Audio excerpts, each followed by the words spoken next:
You have notes from the Center for Spiritual Living The mothership? Mothership for today. You're doing Seeking the Common Good for the month. And the theme for today is interdependence. And when I'm watching that video, I'm thinking, how many people all over the planet did it take to make that video happen? I mean, if you just think about, I mean, you've got the artist, right? It was probably his idea, Pharrell, is that how you say it? Mm-hmm. Yep. And I'm bad with names.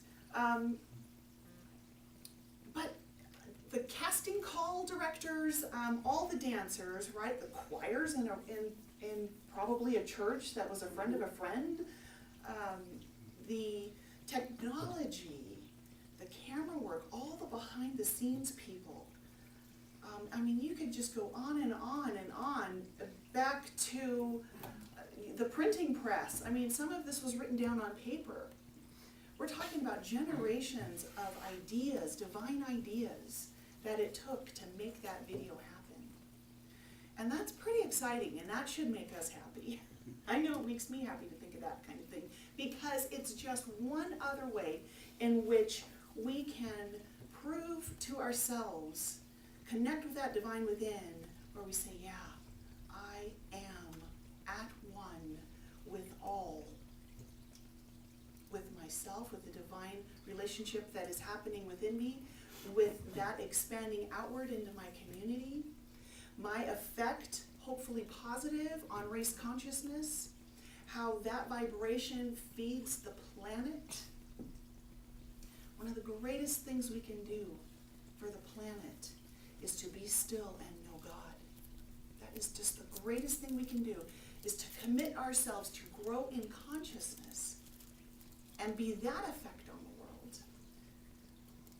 And so that is what I think of when I think of interdependence. So the outline for this week came from Johanna Jansen, who is the senior minister in Graham, North Carolina, the CSL there. And Steve touched on the book a couple weeks ago, Beyond Religion, Ethics for a Whole World by the Dalai Lama. It's a great book. And then she talks about the science of mind point of view with the book. And we'll get into the book as well. But Reverend Jansen wanted to talk about how science of mind supports justice principles. If you think about how we interact with everyone on a planet, justice and social justice, that's one of the things that comes to mind. She says we show up in the world. How do we show up in the world? How do our justice principles show up in the world? She says we firmly believe that immediate salvation is within reach of all, and that we continue to suffer so long as we impose suffering. That's huge. If there is one person that is oppressed on this planet, we are all oppressed. That's powerful to know that. The responsibility that we must all carry to ensure that we are in a mind, and we are keeping of the mind, that we are here to do good and to promote oneness, to promote that divine within each other. Because if I have that relationship with God, I want you to have that relationship with God. And if we can get that to ripple out all over the planet, in whatever little way we can do that, that is interdependence in action.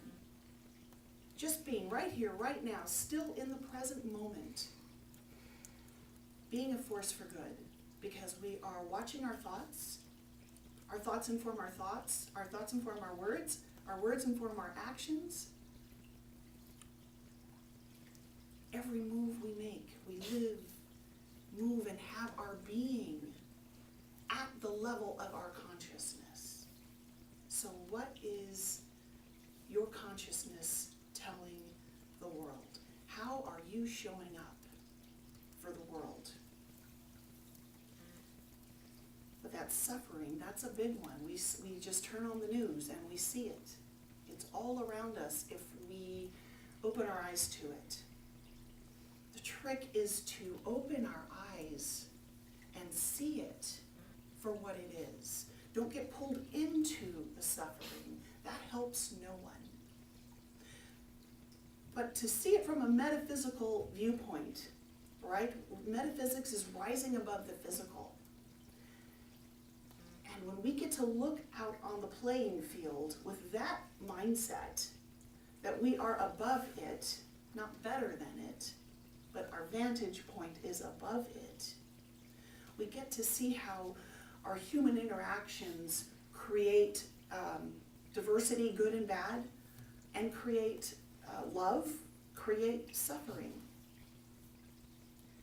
And we get to see our part in that.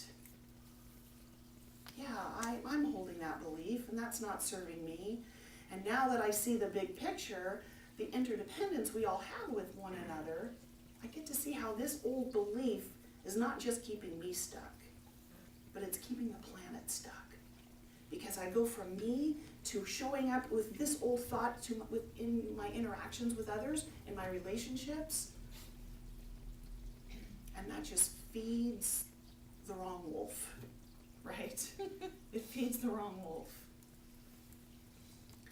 Not that there's anything wrong with the shadow side. There really isn't. The shadow side is our teacher. So if we are seeing that from a higher perspective, we get to love that as part of ourselves. Because when we don't love our shadow side, when we don't accept it, not just tolerate it, but accept it, then we open ourselves up to it presenting itself to us in ways that we don't want. And that might be, again, in our human relationships, or it might be getting a president you didn't want, right? It could be anything. There are world leaders all around the planet. You've got some like the Dalai Lama that are a stand for peace, and then you have others that are mass murdering their own people, right? This is our shadow side that is out picturing, because when we know we are all one, that mass murderer is our brother. That mass murderer is as worthy of love as your child. In God's eyes, we are all the same. We are all children of the one source. And we know that source as divine mind. And we get to treat our minds. We've got this mind candy, right? We like to think about these really cool things. We like to think about spiritual things. We like to talk about it. We like to come together in groups. We like to drum in circles. We like to stick spoons to walls. I mean, this is all fun stuff. And they are demonstrations of spirit. But that in and of itself is not spirit. Spirit can only be found within. And when you know that, then you can see spirit in others, in all others, without exception. And then it takes the sting away. When we see suffering, we don't have to just be bombarded and overwhelmed with the suffering. We can see it. We can love all the players involved, the oppressors as well as the victims. And we just get to know that love is the answer, because love is what we are. We can't do love. Love is not an action word out in the world until we know that we are love. We can't be anything until we know that we are love.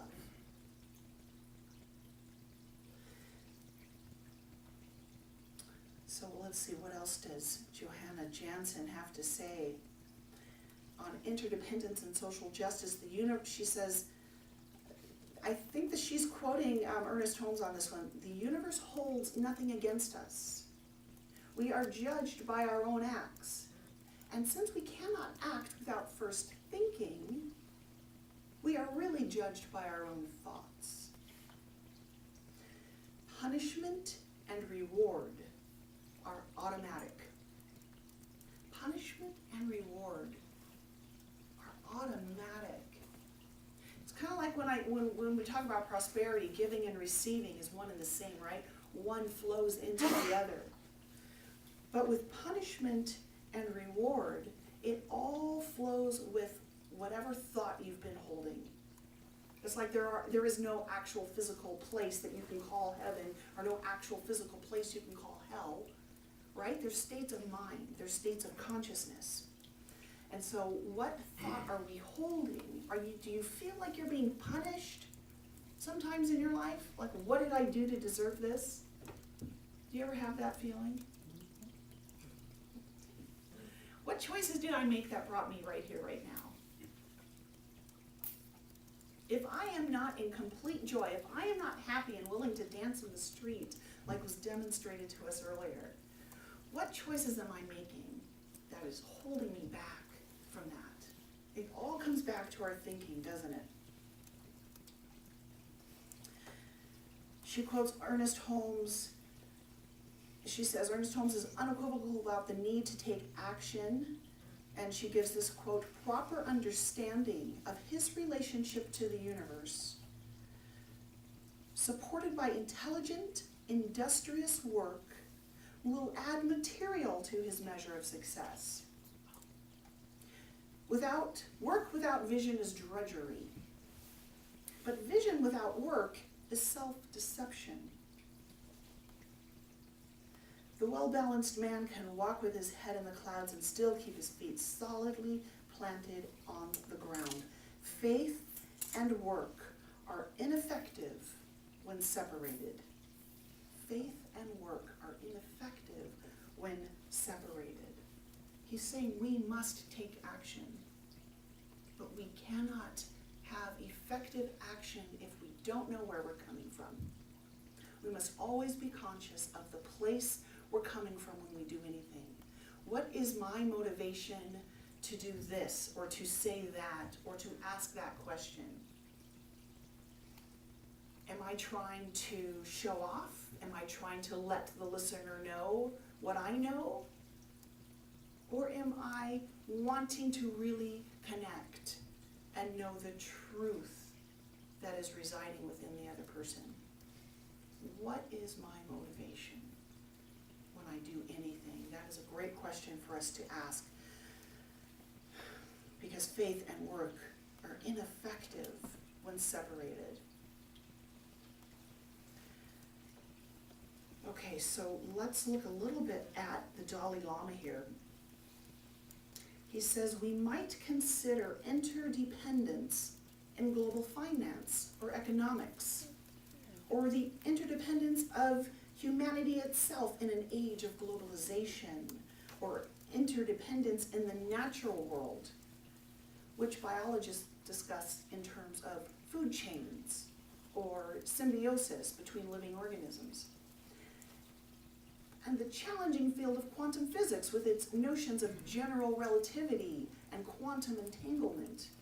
There is interdependence even in theories of the origin of the universe. He goes on, the Dalai Lama, recognizing that so many aspects of our world are characterized by relations of mutual dependence, can help us form a more realistic understanding of the world. An understanding that is more in keeping with the way things actually are. Every situation we face in life arises from the convergence of a great number of contributing factors.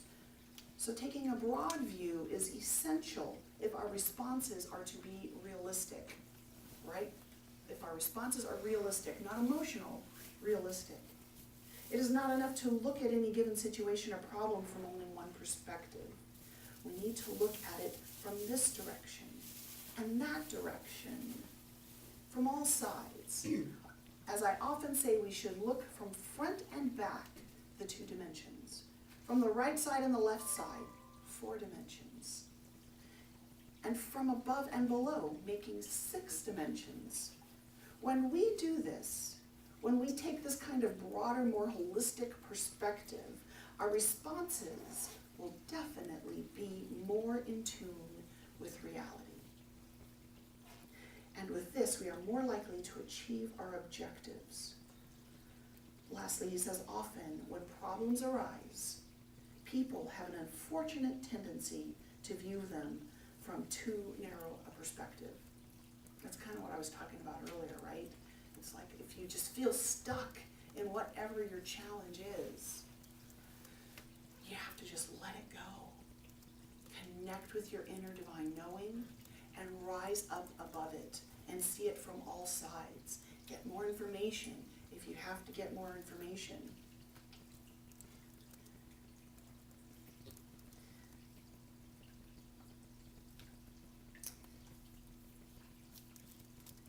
Everything we believe, think, say, and do has an impact somehow. Even our thoughts. Our thoughts are prayers. Our thoughts are alive. The divine is listening in every moment. And your thoughts, even though you think they might be harmless, and in your room with the door closed, you might be thinking vengeful thoughts about whatever it is that has irritated you or whoever has wronged you. But all that does is feed the vibration. It keeps our consciousness at a certain level. And not only is that physically bad for us, causing disease, or more bad thoughts and take us down this rabbit hole, but we are feeding into race consciousness with that.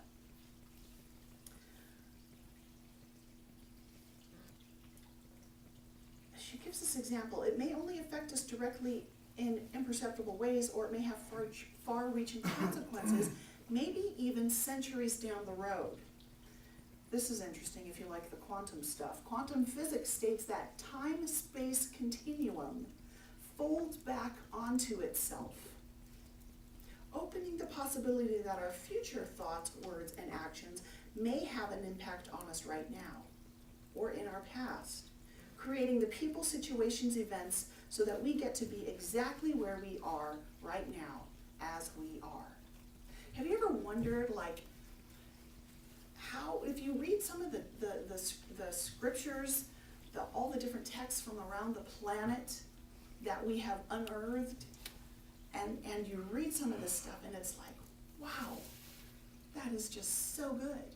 How could that person have been so evolved at that time when all around him there was war and chaos? You know, obviously there's a connection to the divine. And that connection to the divine does not know time or space. So you can look at it from a scientific point of view and quantum mechanics folding in on itself, or even the bigger idea that with realizing that there's no time and space, everything is happening at one time. That Big Bang, if you can imagine the Big Bang, was all time. It wasn't just physical matter. But it was all time in play, everything happening at once. And we are just living out these memories. There's so many fun ways to look at it. But again, mind candy. What I would like us to do is take a page from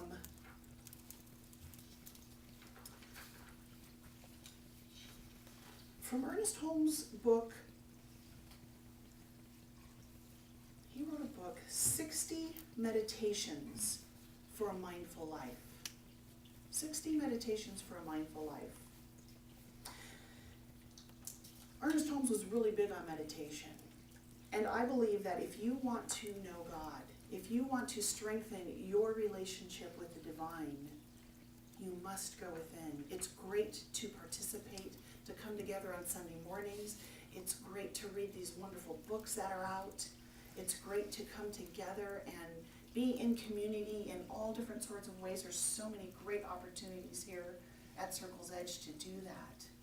But if you're not taking those interactions to heart and taking them to your center and reflecting upon them and opening up to listening to that still small voice within,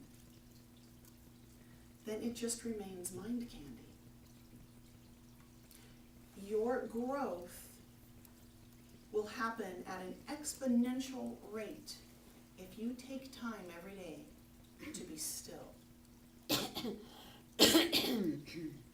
So I'd like to read this meditation for you.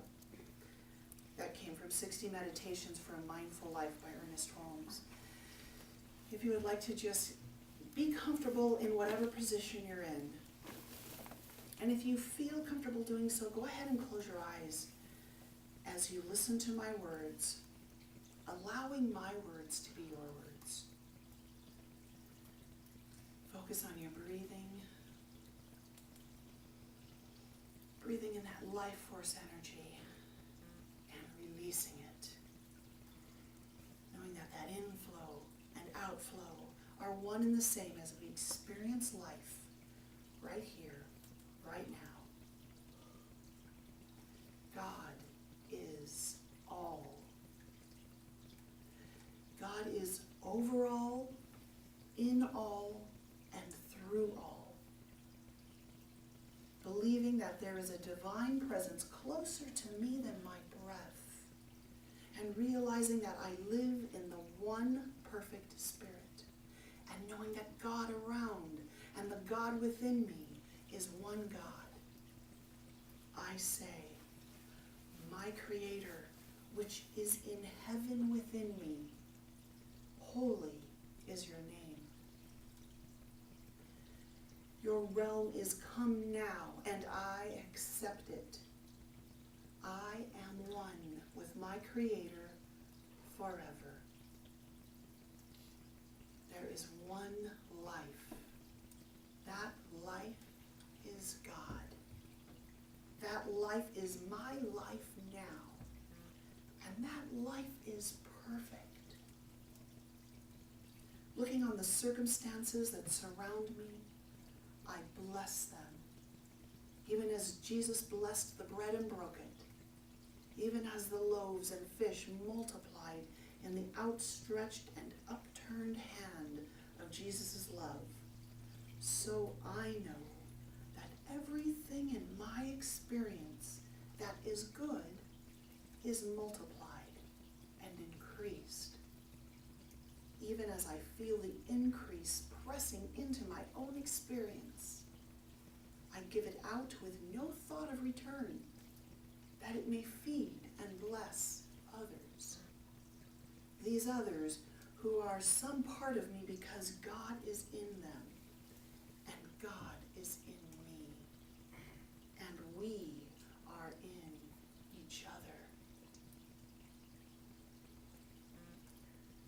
So again, focusing on your breath, that in-breath of life filling up your being, and exhaling more life, allowing your being to be a channel of grace, of good, of all that is, as we touch upon the divine and release it, knowing that it feeds those that need to be fed by Spirit, that it increases with every breath we take, and that it is good, for it nourishes our souls, it nourishes our relationship with the divine,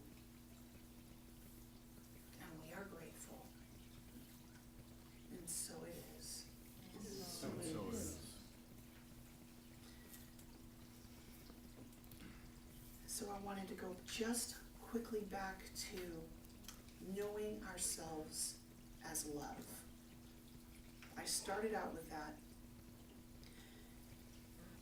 And as we practice meditation, as we practice being still with ourselves in our own rooms, right? That room could be metaphysical. It could be just the room of going within your mind, connecting with your heart, allowing the two to work together to inform one another. Knowing ourselves as love before we get up and go out and be in the world to do whatever we are called to do that day. Online on a Unity website, there was a little article, how to practice the power of unconditional love every day. And Reverend Elizabeth Howard says, love stirs something in us. Love opens us up and fuels our creative spirit. Love generates synchronicity. Have you ever had that experience? We've all had that experience, right? Where we're just in the flow of things. Everything seems to be working together. All that interdependence is working in your favor and carrying you along the way. And that is happening because you have connected with yourself as divine love. She says there is no greater feeling than being loved for who you are. That is such a gift, to be open, to be vulnerable in our humanness, and to be accepted by someone who sees you, who sees the highest truth of what you are, despite our own outpicturing of maybe bad behavior, maybe something that is less than, maybe those thoughts of lack creep through. And yet there is someone who holds that that is not the highest truth for you. She says, when we are in the flow of unconditional love, it is powerful and limitless. We are empowered to step into our greatness as well as to help others do the same. I know you all do that for one another. When you show up with a purpose. You are here because you have answered a call. You have answered your divine appointment to be right here and right now. And as doing that, you are in service to one another. You are here to support one another. And that is such a great gift. You are all immense beings of love. You are all immense beings of divine mind that is just channeled right into your point, right where you are right now. Because real love has no conditions, no requirements. And when we remain open to that, there is no limit to how we can affect the world, to how we can care for one another. And so I bless you, I love you, I honor you, I appreciate you, and I am so very grateful for each one of you.